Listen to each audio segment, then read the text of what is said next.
Ho, ho, ho, ho, ho! Merry Christmas! Have you been good, little bitches and hoes? Normally, I'm very staunchly I like decorating for the holidays. I like the way the holidays look. I like the cheeriness of movies in the holiday season, but across the board, just fuck the holiday season. Everything is terrible. But I'm doing okay right now. Yes, the work portion of everything has been shit, but the way that it lined up with my personal schedule, dude, chef's kiss. They gave me Christmas Eve off, Christmas Day off, and today is fucking Friday. It's a podcast day, the day after Christmas, so I am once again off. I am rested. I wouldn't say I'm limber. I'm still kind of squeaky and my joints hurt like a motherfucker, but I'm in a good mood and I'm ready to fucking go. And as it is the holiday season, I had to at least watch one holiday horror movie. And I chose one that is a surprise to many that I haven't seen, but I watched it for the very first time yesterday morning, and it was Black Christmas. The one from 1974, the original. And I don't want to spend too much time on it, but I do want to talk about horror movies because I haven't done that in a couple weeks. So let me just say, this is the best holiday horror movie that I've ever watched. Is that a hot take? Maybe. But the way that everything was left up in the air with the killer, and they never addressed who the killer was, they never showed his face, is perfect. Especially when you look at how it ends with the credits rolling and the phone ringing yet again after everybody thought they were safe. Surprise, bitch! You're not safe. Killer's still in the house. Also, the person who plays Jess Bradford, Olivia Hussey. Oh my god, what a beautiful woman she is. I need to watch more movies of that time because I need to see more of her in my life. I thought the pacing was good. I thought the acting was as good as it needed to be. I thought the kills that they actually show are really cool. I thought the effects and how people were strewn about were really good. I thought the story was really good. And I thought the entire cast, besides that old lady and old man whose names I don't remember, were incredibly attractive. So visually, very appealing. I have nothing bad to say about that, except for maybe the kind of weird talking the killer did. Because he's just on the phone being like, "No, pretty baby, don't kill the baby. Pretty baby, no, mommy, no." And you're just like, am I listening to that fucking Disturbed song from back in the day? The one that's like, "No, mommy, I'll be a good boy. I'll be a good boy. No, no." I was not about that part. But this isn't like Kill Murray presents a Disturbed Christmas. This is episode 69. Nice! I did that on purpose. That's why it needs to be a fucking holiday year-end special. I could have easily made that music episode 68 part 2 or 69. I decided to do a part 2 and have 69 be the special number to end the year on because I am canonically 12 years old. And that's funny to me. But we got holiday stuff. We got greatest Christmas movies discussions. We also have a bunch of year-end picks. I'm going to do like top 5s of everything. Maybe I'll even do a top 10 for some things, just because if it feels more important to me, fuck it, top 10. And we also got some interviews by Blunt O'Keefe and Graphite from the hip-hop duo Pens and Pencils. They give me their picks for year-end awards and greatest Christmas movies of all time. And I know it's going to be a long one this time because we got a lot to talk about. So I will shut the fuck up. I'll hit that intro. I'll hit that clip. And we'll get right on to it.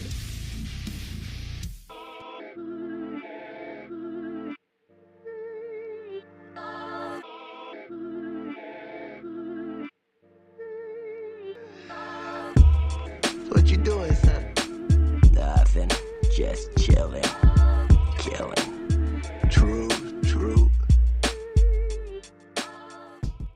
This week for my science project, I made a fleshlight of Jimmy's mom.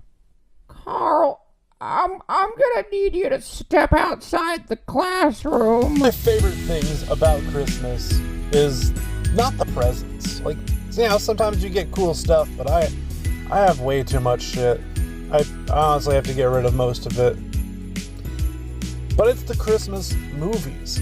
I love Christmas movies. And not the Hallmark bullshit, okay? I'm talking about the classics, the Rankin Bass. I'm talking about the animated features, the animated episodes of shows that they make for Christmas, the old specials, all that shit. That's my stuff. But I know when it comes to Christmas movies, everybody's idea on what is the best is wildly different. So I thought I'd put it out there into the universe. Ask the people who listen, the people who support, people who see my stuff out there with the algorithm, and even some guests for shows that I was a part of, what they think the greatest Christmas movies are. Of course, I have my own, but they are all wildly different, and I cannot wait to get through some of these, so let's get this shit going. Now, I want to say before I start that my criteria for a Christmas movie is as such. It needs to take place on or around Christmas, with Christmas being an essential part to its plot. On top of that, it needs to exude the Christmas feeling, a feeling of togetherness, of cheeriness, or at the very least, the aesthetics of Christmas.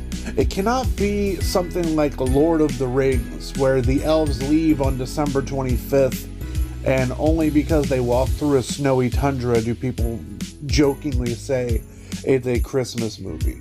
But it can be something like Die Hard, which has Christmas parties, which has Christmas references, and takes place on Christmas. There's more to Christmas of that movie than there are Lord of the Rings, so I will take it. But none of these deep cut bullshit where it's like, oh yeah, there was a reef on the door in that one scene, and I heard that it takes place on Christmas. No, fuck you. Christmas. Let's get into it.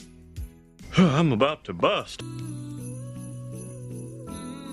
Third-rate content on Instagram says the 1984 live-action Christmas Carol is the best, but also shares the sentiment with my boy Jaden, who says Muppets Christmas Carol is pretty fucking good too, and very underrated.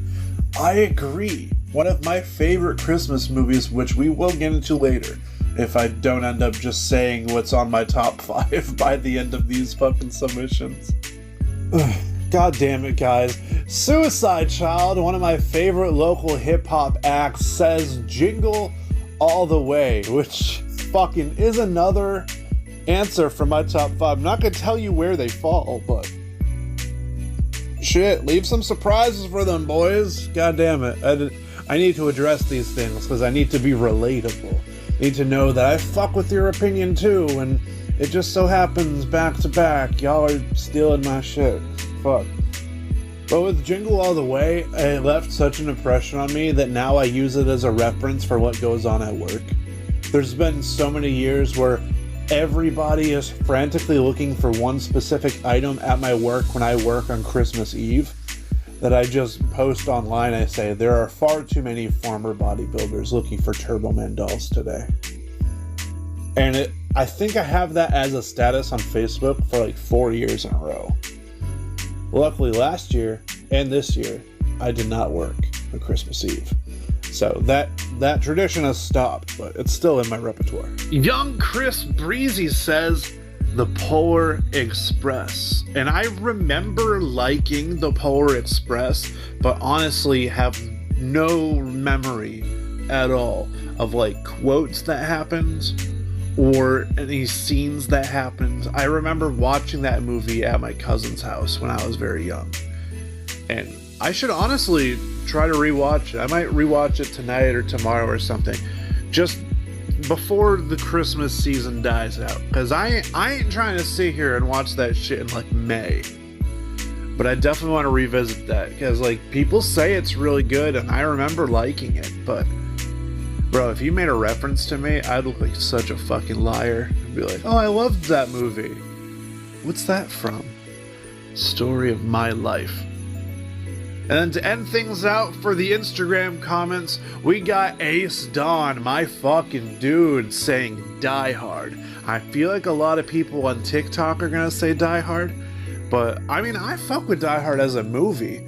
It wasn't until recently where I just came to terms and said, yep, fuck it, it's a Christmas movie.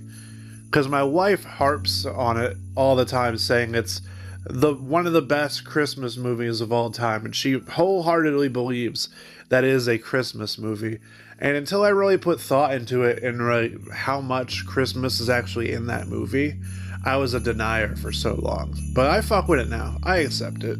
I really wish that I advertised this episode as episode 69 everywhere else, because then I probably would have gotten answers like, oh yeah, I really like that 1998 porn parody called Santa's Sack. And I would have been like, fuck yeah, bro, I'm gonna watch that right after this and have some raunchy fun. But that's not the case. So I don't think we're gonna get any of those, but there's still hope because I got a lot of answers on TikTok and I haven't gone through all of them. So I have no idea what might be on there. So let's move on to TikTok. Ted Lee says, any answer other than Christmas Vacation is just wrong. To which Lane Barton also says, Christmas Vacation. Well, I'm sorry, Ted. That just barely missed my list. It was in the running. It was really close, but once I thought of it, I was like, I mean, I like this movie just a little bit better.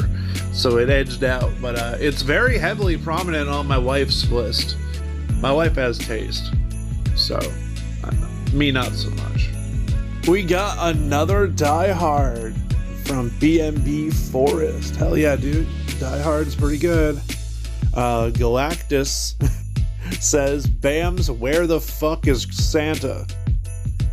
I feel like I've watched that before, but I don't recall. And Tetsuya Tone says, Home Alone or The Grinch. Well, I have a variation of The Grinch on my list. I don't think we're talking about the same Grinch, but I respect it. I respect it. The fact that we don't have any raunchy ones really downs this whole episode 69 thing. I'm gonna need to like create some off the top of my head just to, increase the sluttiness of this podcast.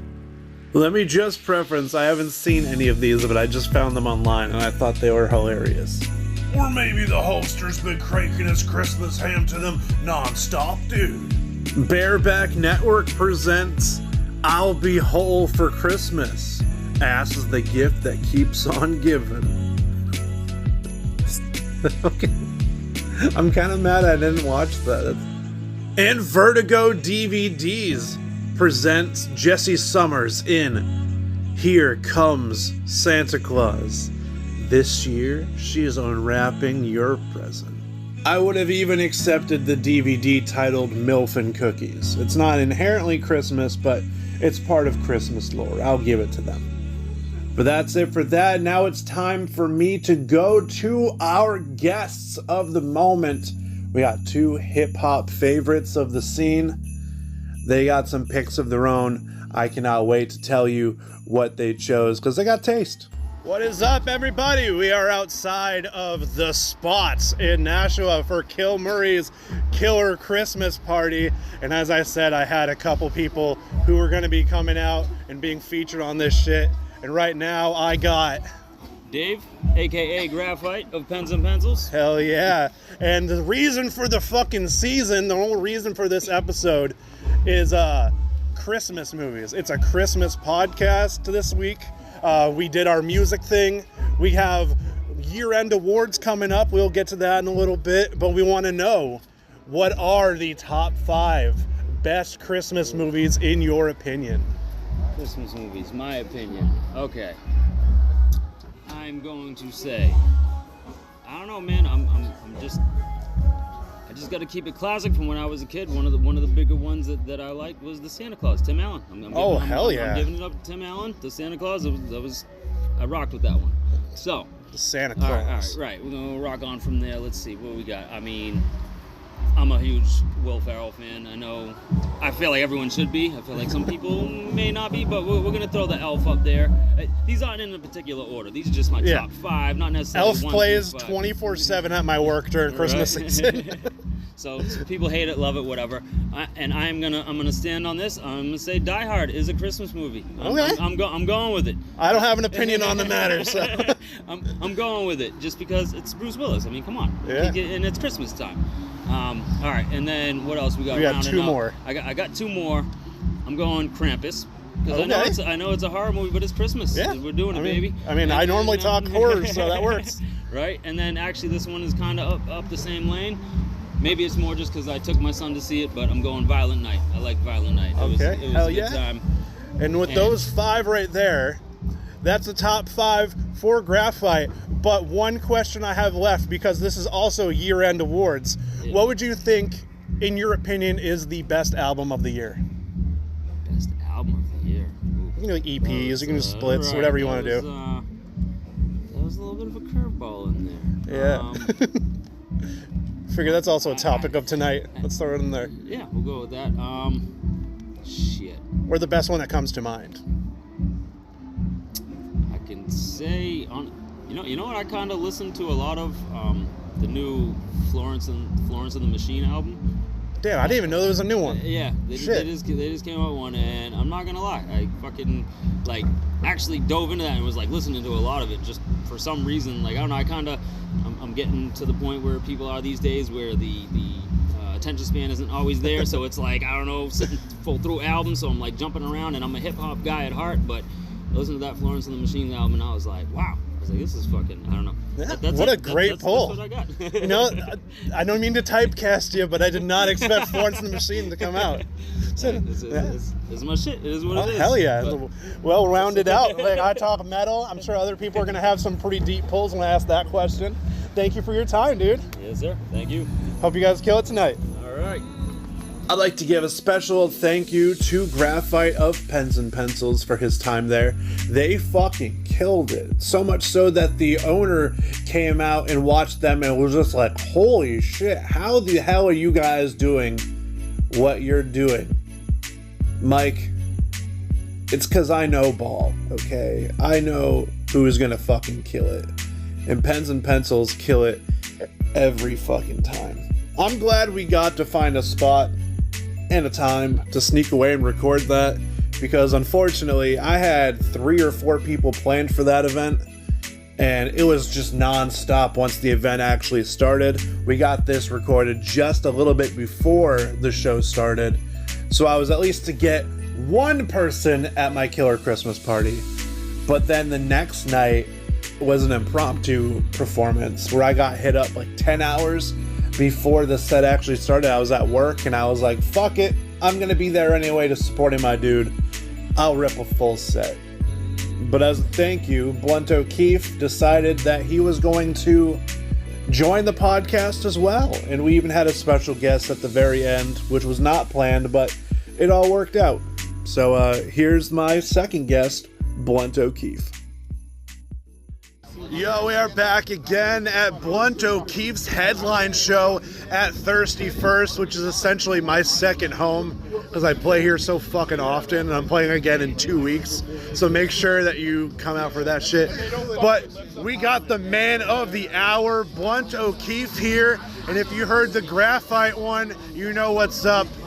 Blunt, I need to know, what are your top 5 Christmas movies of all time? Christmas movies. Let's see.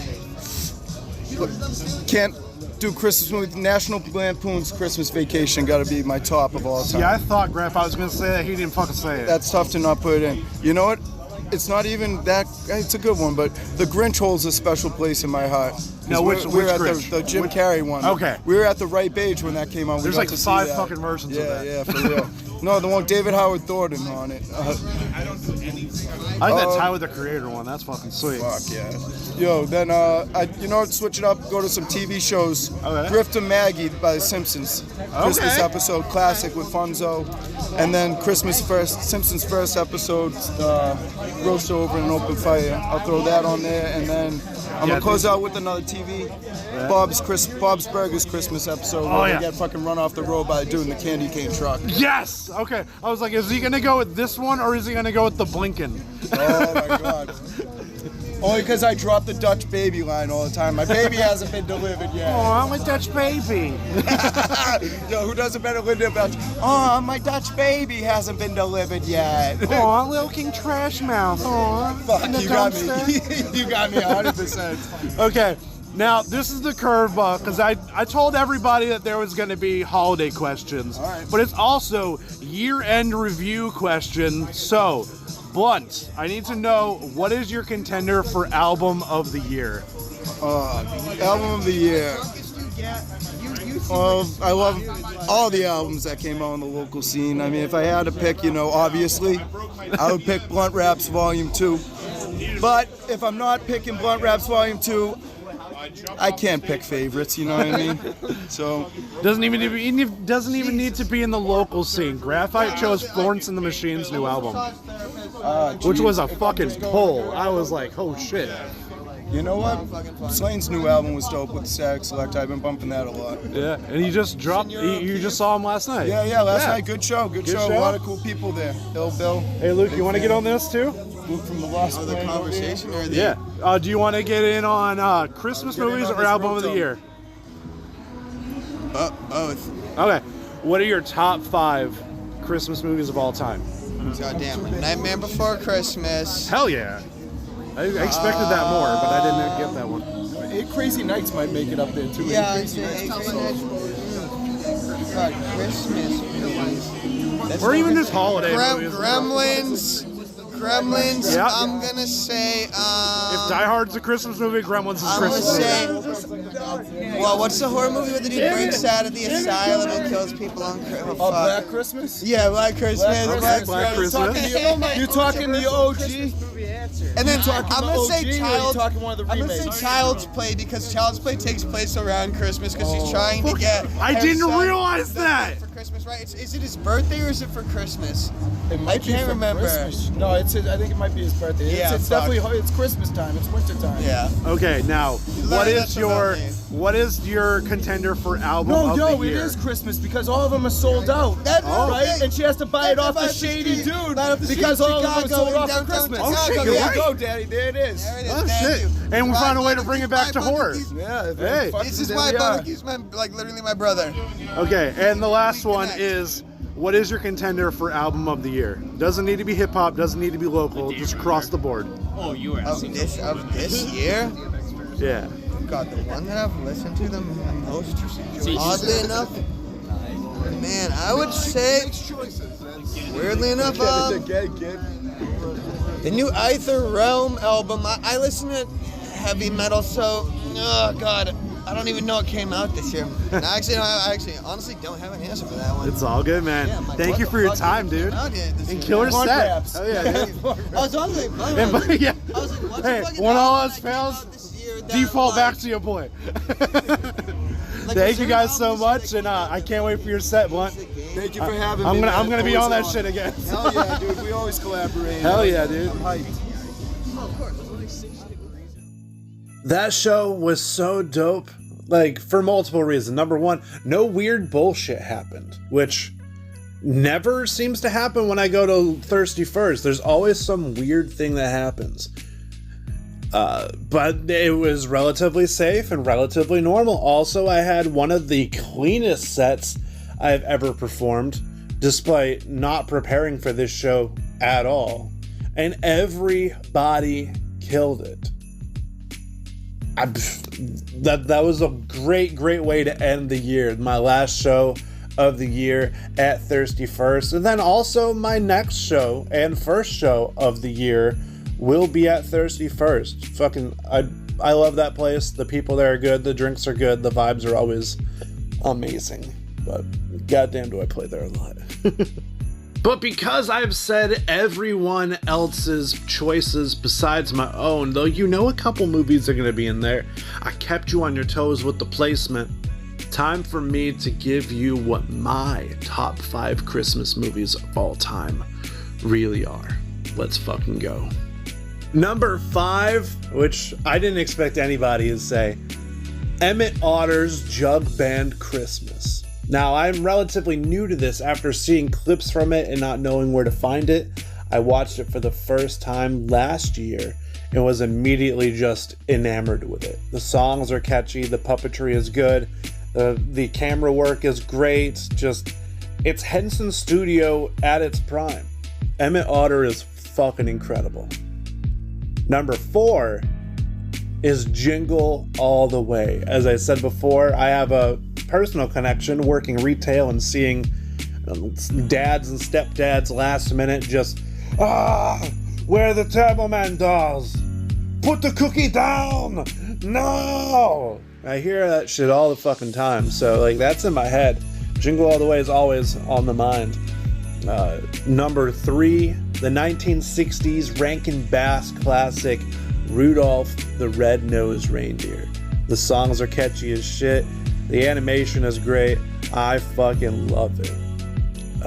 Number 2 is the 2018 Grinch, where Benedict Cumberbatch is the Grinch. The music is done by Tyler, the Creator, and the studio is Illumination Studio.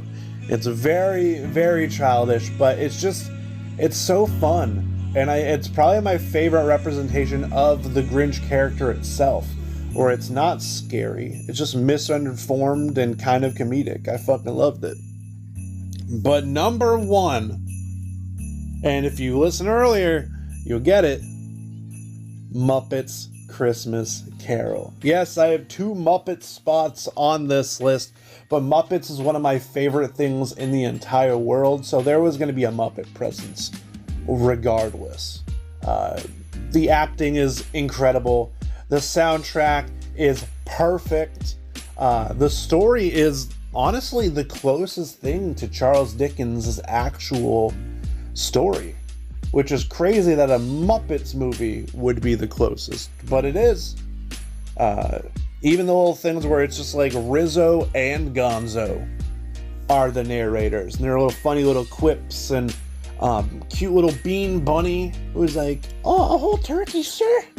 Oh, I probably watched that movie at least 5 times a holiday season.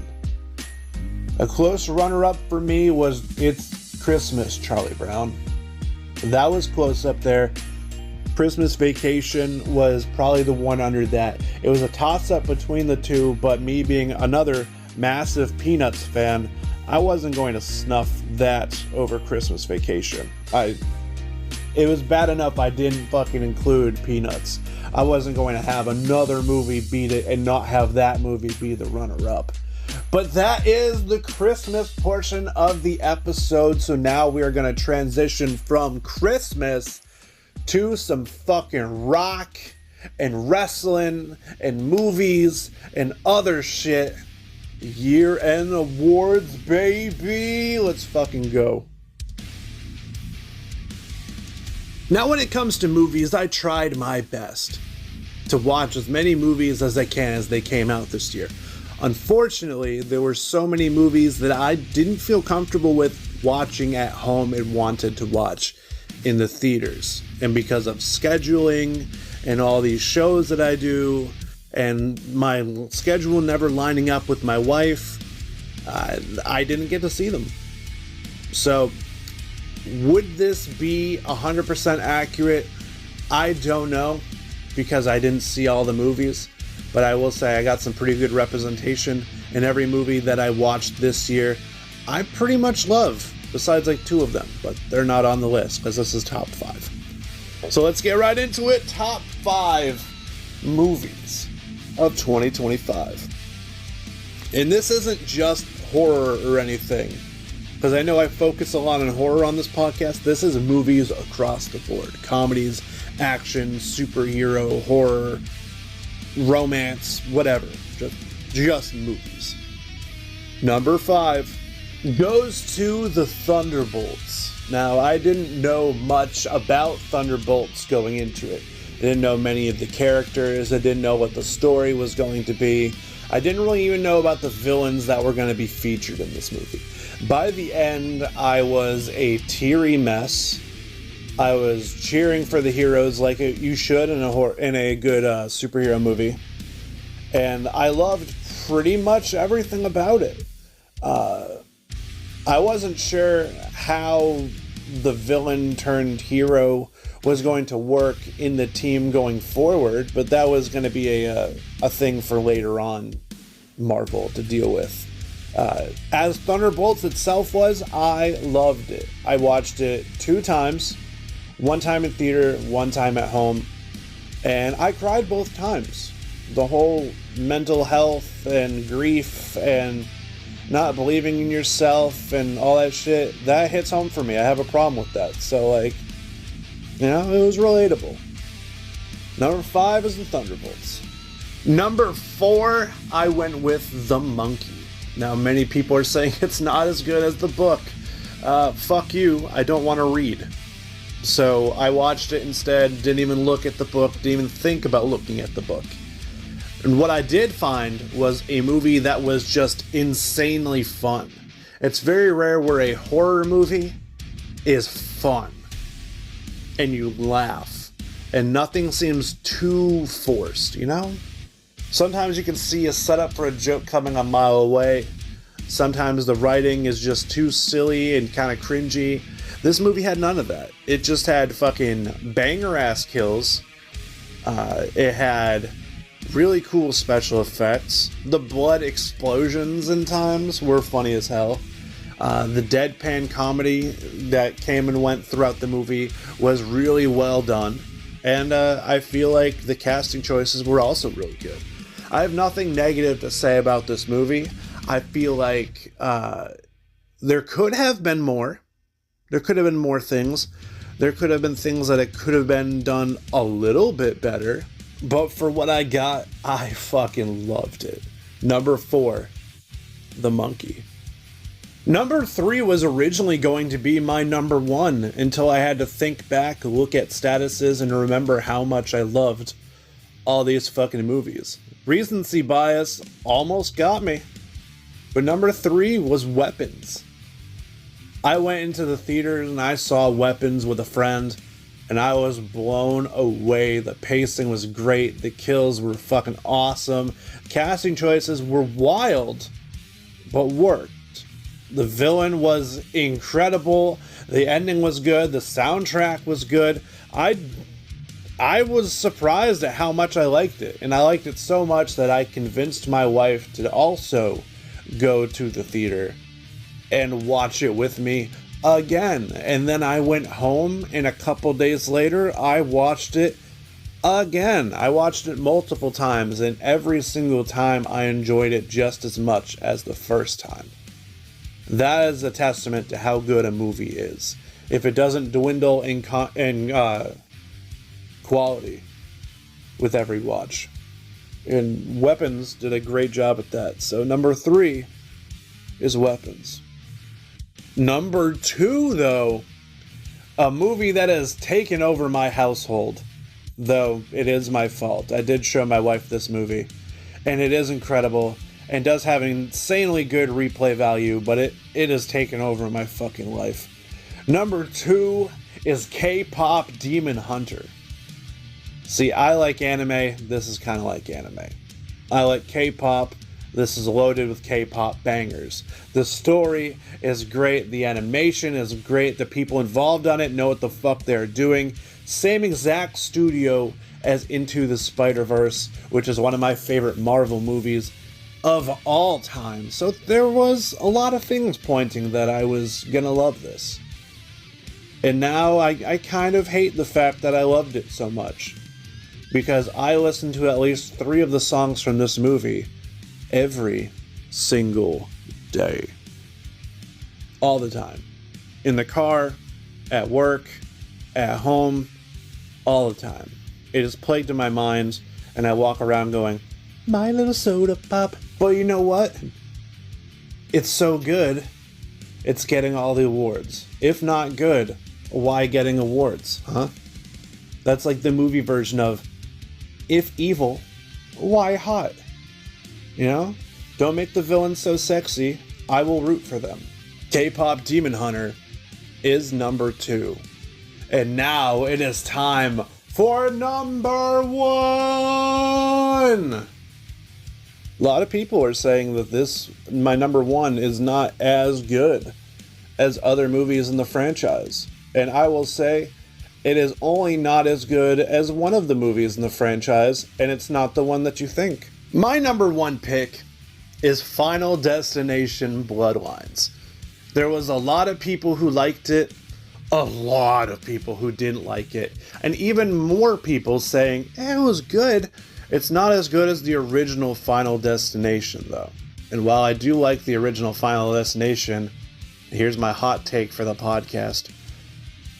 I don't think this movie is as good as Final Destination 3. I love Final Destination 3. A lot of people say acting is dog shit, kills aren't as good. Now, the kills are great. They're just not as grandiose. You're not getting fucking insanely odd things happening. It's more practical. But just like, still Rube Goldberg machine fucking kills regardless. Final Destination Bloodlines is the perfect ending to all of this because it just shows the grand scheme of all of this. Death's design. Will it be the last one? Probably not. It's a money-making machine. It's gonna keep fucking going. Do I hope they elaborate more on this and do other families who are affected? Yes, I do. Will they do that? Probably not. But there's so many things that I fucking loved about Bloodlines. The way that it's kind of just created generational agoraphobia. The way that there's death manifested as a human who gives just a great monologue. And it's Tony Todd and his final performance ever, which is crazy. Everybody in this movie delivered their lines really good. There's a couple of the family members that aren't like main characters, but those family members get just insane deaths, which is funny because that's all things that they're like, this will never happen to me, and then it happens to them. It's like, you shouldn't have ran your fucking mouth, dude. And while most of them are just insane kills, my favorite one is the one that happens in the hospital. Now, if you haven't seen it yet, please do, but I will say, I watched a video on how that kill was made, and it was so fucking cool and so well thought out that when I finally saw everything take place in the movie in real time, I was like, oh shit, that's so neat. And I had a better appreciation for the craft of creating these kills. I love a little behind the scenes thing. This movie was full of behind the scenes things. Everything that I didn't know surprised me, and everything that I did know made me just appreciate it so much. So across the board, Final Destination Bloodlines, I have nothing but positive things to say about this movie. Well crafted, well acted, well thought out. No notes. 10 out of 10. Would recommend. Up here. Jesus? No, Gene, it's your father. I'm up here. You're dead? Well, people online, they know that I like music. They know that I like movies, but very few nowadays know I love professional wrestling. And not so much like the WWE and shit like that. I like hard-hitting Japanese style, Japanese influence, indie wrestling, hardcore wrestling, women's wrestling, all that stuff. The stuff that's not spoon-fed to me like a fucking child. So I figured, it's been a while since I talked wrestling. I'm going to give you my top 5 matches of the year. If I have something to say about them, I'll say about them. I know not everybody listening will fuck with wrestling content, so I'll make it short and sweet as I can, but some things really need to be emphasized, and when it comes, I will tell you. Number 5 is Miyu Watanabe versus Mizuki for the Women's Championship at Tokyo Joshi Pros Wrestle Princess 6. This match was perfectly paced, and it was a match that you would think was going to go one way until the very, very end of the match. See, watching it live, you didn't get the feeling of just like, this is going to end in a schmoz. This is going to get thrown away and nothing's going to happen. But you watch it on YouTube, knowing that there's a specific time limit, and it makes it so much better. I think the time limit was 26 minutes. And then it just edges on the closest that it can. And at like 25 minutes and like 45 seconds, that last drop hits the sheer raindrop suplex right onto the face, rolls her over. 1, 2, 3. It was a race against the clock, and Miyu Watanabe deservedly beat Mizuki for that title. It was very back and forth. The selling was incredible. The story was awesome. Nobody looked weak. Everybody looked strong. But Miyu Watanabe finally gets to become the face of Tokyo Joshi Pro. It was incredible, in my opinion. But it lacked the story, which is why it dropped it all the way to the bottom. But if you have internet access and you're interested in checking out new matches, new wrestlers, Miyu Watanabe versus Mizuki, Wrestle Princess 6. Now with number 4, we got 2 Lucha Libre stars representing 2 very different styles. While they are both Lucha, one, Bandito, is way more of a powerhouse, while Hechicero, his opponent, is more of a technical wizard. The counters were all over the place. These 2 performers were seemingly made to face each other. They complement each other so much. There were so many times in this match where I was watching and I had to get up off the couch, stand up and go, this is it, this is it, this is it. And it was not it. It fooled me so many times. But normally, when it comes to matches, false finishes piss me off. I'm just like, dude, get to it. Give me the win. This match is going on too long. Fuck your bullshit. I could have watched these dudes wrestle for another 2 hours and had no problems whatsoever. Rightfully deserved number 4 would have been higher up, but in a normal year, this probably would have been like number 1 or number 2, but we were spoiled this year. And it's still good, just not as good as some of the other ones as far as like importance to the sport itself. Number 3, Mariah May versus Toni Storm Hollywood ending match. Now, was this match incredible? Yes. Was it anything super special as far as match quality wise goes? Not exactly, because me being a fan of deathmatch wrestling and watching things all over the board for the last 20 years, I've seen most of this shit. But to have a match of this quality, where both chicks just go full on in, hold nothing back, and have it be the pinnacle and last match of what is arguably the best feud in wrestling over the last 5 years, perfect way to end it. Everybody and their fucking mom was talking about this. It was just the best way to end the best story. And they never ran it back, and Mariah May left soon after this. It was literally the Hollywood ending.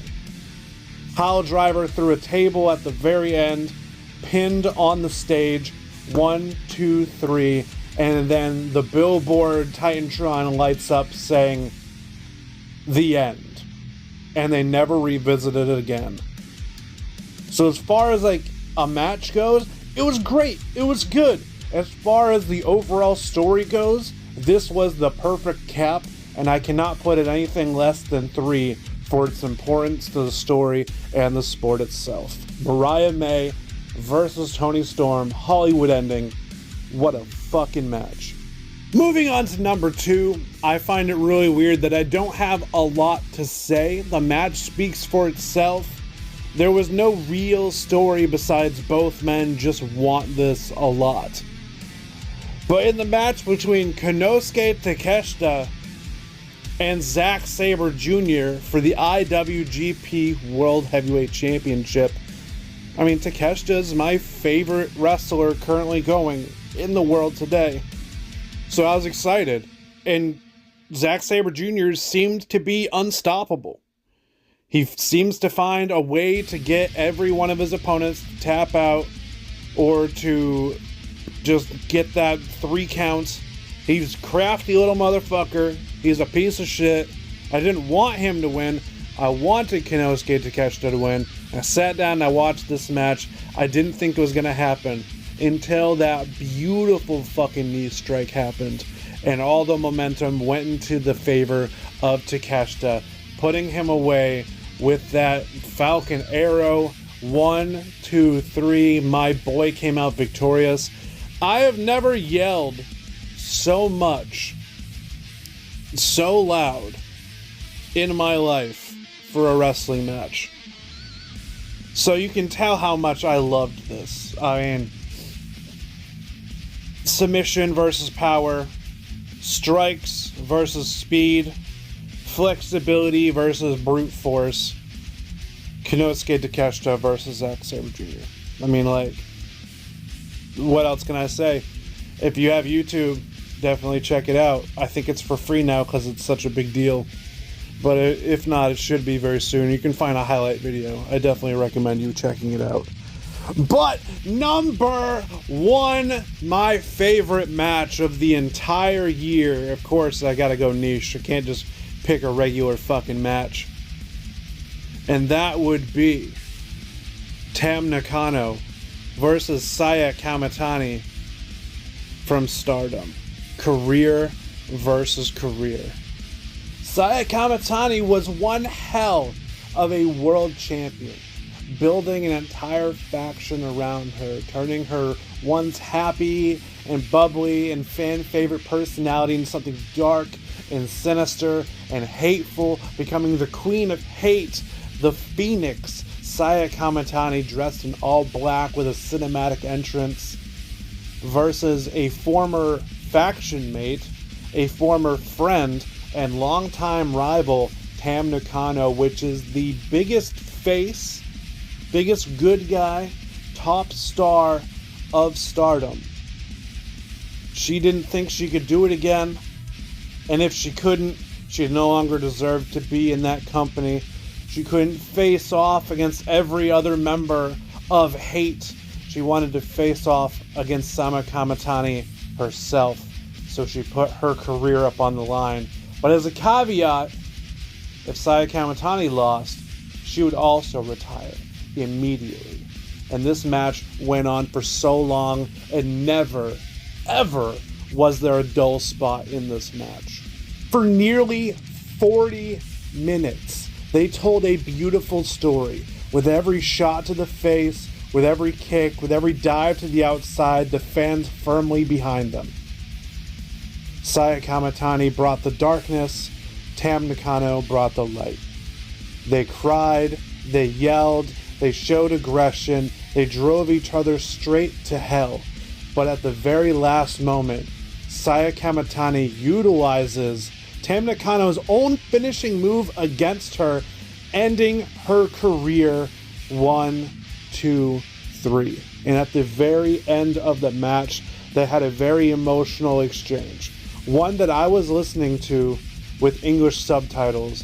As I was reading this, I was drove to tears as well. And it's the only second time in the last 2 years that I have cried in a wrestling context. Saya Kamitani grabbed the microphone, breathing very heavily with tears in her eyes, and said, "I took everything from you, Tam, but it's kind of tough. See, this is all your fault. You made me a pro wrestler. I got hurt because of you, but I also got stronger. In the end, I knew I had to retire you. When I started wrestling, I had no hope in the darkness. But Tam, you gave me hope. You believed in me. And you made me better. She cried for like a minute or two, and Tam Nakano grabs the microphone from her and says, "Aren't you glad you became a professional wrestler?" And Saya Kamatani nods. And she goes, "I have had the happiest career I could have ever asked for." They proceed to have an emotional moment in the ring, telling each other how much they mean to one another. And then Tam grabs the microphone before the show ends and goes, "How about we take one more walk together as friends, just for the night?" And then they give each other one last hug.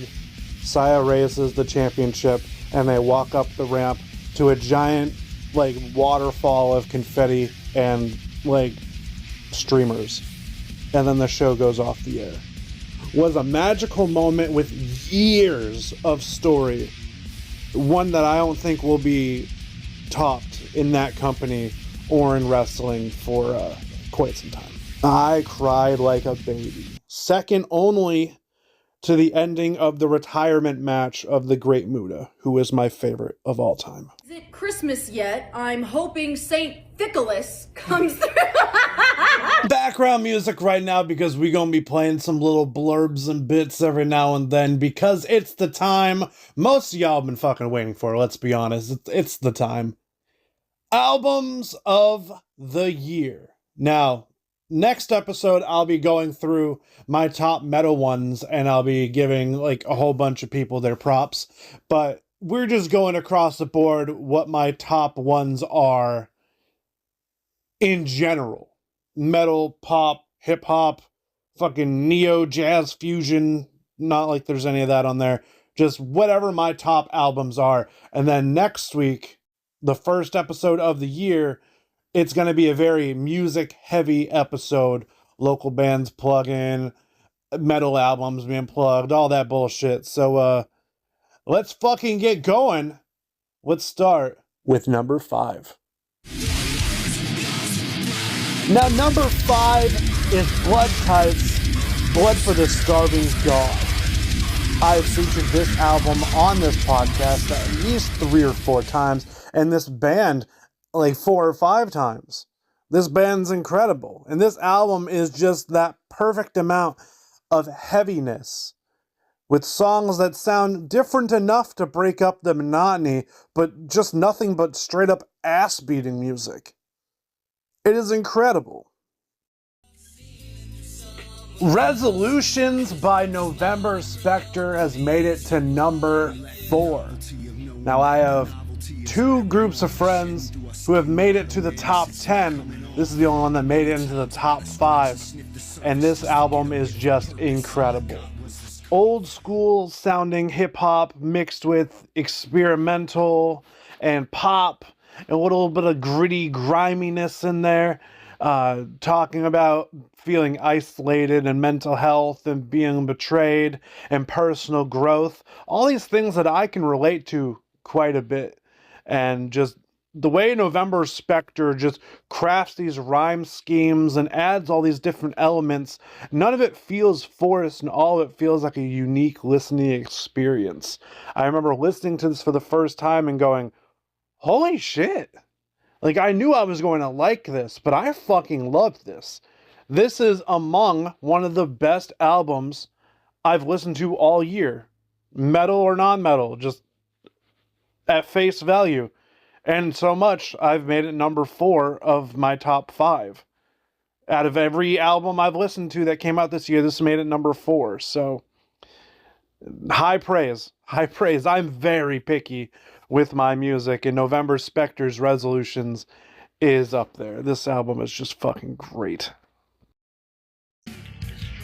Number 3 is World's Fastest Car by the band Authir. Now, this album was one that I found the exact moment in which I needed to find something like it. I was looking for some old school style screamo post-hardcore, but with like modern day production, something that didn't sound as crispy or glitchy or raw, but still had that feel of like 90s, early 2000s screamo post-hardcore. And then I found this. The day that it dropped, somehow. And when I tell you the replay value of this for me was insane, I fucking believe it. I must have listened to this album 5 or 6 times the day it came out at work. Told 4 people about it. Listened to it again like 2 or 3 times the next day. And it is still on my weekly rotation. I listened to the whole album in full because it's only like 25, maybe 30 minutes of runtime. So you listen to the whole thing, you go, ah, that was nice. And then you just have it on repeat. So it plays again. And you're like, haha, another treat for me. This was so fucking good. The perfect amount of peaks and valleys and a little post-rock thrown in there. And then in the song Never, which I just played in that little blurb, they had a quote from Florida Scott Maxwell, which I heard for the first time in this song, and it broke my brain. I was like, that is the best metaphor for self-improvement I have ever had. And it's been drilled in my mind ever since. So like on top of playback value, story, sound, production, lyrics, all that stuff, like their catalog also doesn't miss. So it's helped me find out who they are, and so many reasons as to why this has been so high up on my list. If you don't know Othiel, you need to fucking look them up. Othiel. They are from California. They will be your new favorite band, guaranteed. Alter Ego by Lisa is my second favorite album of the year. This had everything in regards to pop music. It had hip hop. It had techno.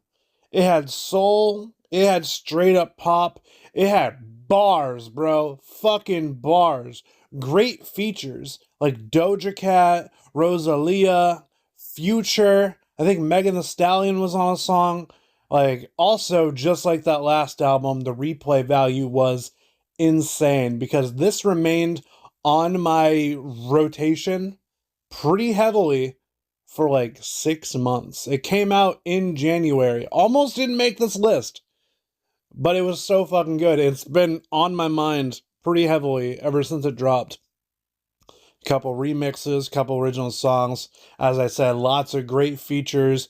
Lisa even gets gangster for a second in a song with Future. Fucking great stuff. I tell people that this is one of my favorite albums of the year, and they're confused. Homie, I don't just listen to metal and hip-hop. I listen to everything. There's some genres that I'm not putting out there because I don't listen to enough of it to say that I have favorite songs and shit, but I listen to everything. Grew up listening to country and hip-hop and pop and all that shit. I listen to fucking everything. Don't act like I'm not a cultured person, you uneducated swine. Alter Ego by Lisa is incredible. I think at one point I even bought the shirt for this, and I wore it a couple times, and then I lost it. But what I didn't lose is my love for this fucking album. I think every song on it, besides like one, is what I would classify a banger. I don't exactly care for the song Chill, but besides that, dude, eyes closed, vibing out, blast that shit with the windows down. Dude, the vibes are fucking real. Alter Ego by Lisa, incredible. And now, time for my favorite album of the year. I'll give you a chance to guess what it might be. Wrong! It's Acacia Strain's You Are Safe from God here. Ever listen to a band that's been going on for like 20 years now and think, well, they just can't get heavier. How does that make sense for them to get heavier? Surprise, bitch! They got heavier. And You're Safe from God here is prime example of there seems to be no ceiling for the Acacia Strain. The vocals, still aggressive as hell, still decipherable. Instrumental, still angry and heavy and fucking demonic as hell. Music videos, still entertaining. Everything that they did back in the day, they still do now, and they do it better than anybody else. This album was played so much that my Spotify stats thing said that it was my number one artist for like 2 whole months. I checked it 2 days ago, still number one. You know how much I have to listen to an album for it to stay at that fucking spot? I listen to a lot of music, and I like a lot of music, and I share a lot of music. This is still number one. Honestly, that's all you really need to know, but I'm going to keep fucking gloating. Some of my favorite tracks include the opening, Burnt Offerings, the second song, A Call Beyond, The Acolyte of the One, and Blood Loss, the last song on the album. But there's no wrong answers. Like, they all fucking slap. Like, how can you sit there and then listen to this and not tell me it deserves the number one fucking spot?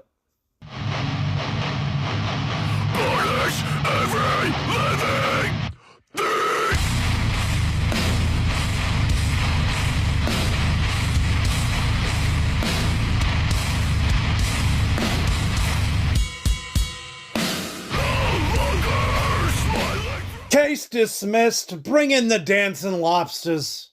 But that is all that we have for year-end reviews. I have 3 shows that I need to quickly plug ASAP, and I will let you go to just enjoy the rest of your day. This was long as shit, and I apologize, but we had a lot to cover, and I like to talk about things that I love. So with that being said, here are some plugs.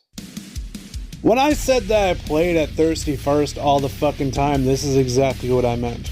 I played there last Saturday, and I'm playing there again Friday, January 2nd. It's 21 plus, and it's once again a free event because we are talking about J-Vibe's birthday and headline show, as well as celebrating 6 years of Bars Over Bars. Now, for a free show, this thing is fucking stacked. We got Jimmy LeClaire, we got Robbie Rowe, we got Worm Food, Cryptic, Pens and Pencils, Willie D, and yours truly, Kill Murray. We got so many great artists, and J-Vibe is headlining the entire thing with a big collection of songs from his catalog, which, in my opinion, all fucking slap. So if you are a grown-ass man, grown-ass woman, a grown-ass adult, please head out to Thirsty First in Lowell, Massachusetts for this great free headline show. Are you from the Boston area and are looking for something to do on a Monday? Well, boy, oh boy, do I got something for you, because it's the dopest Monday ever. We got Militia Rashad, Infamous A, Shinazuke, Hearts, TFB Breezy, Chemic, Abby Jean, and myself, Kill Murray, January 26th at Midway Cafe in Boston. It's $10 entry, and goddamn is this energy going to be pumping through the venue that night. Once again, it's on a Monday, a little different. It's a multi-genre showcase event, R&B, hip-hop, indie, fucking more electronic shit, trip-hop, all that good shit. January 26th at Midway Cafe in Boston, Massachusetts. And lastly, I'm getting back into the booking game. At least for this event. We'll see how it goes further on down the line. February 20th at the Bungalow in Manchester, New Hampshire. I'm back again doing some metal bullshit, but we're also doing some rap shit too. Multi-genre event, two worlds collide. We got Symposia, some new metal badasses, along with Quick Before the Outbreak, a collection of some of my favorite people on this earth, and Arms Like Teeth, rounding out the metal side of things, with support by Cryptic, Ace Dawn, Animatronic the Abolisher, and myself, Kill Murray. Once again, this will be $15 at the door because this is a full-fledged venue.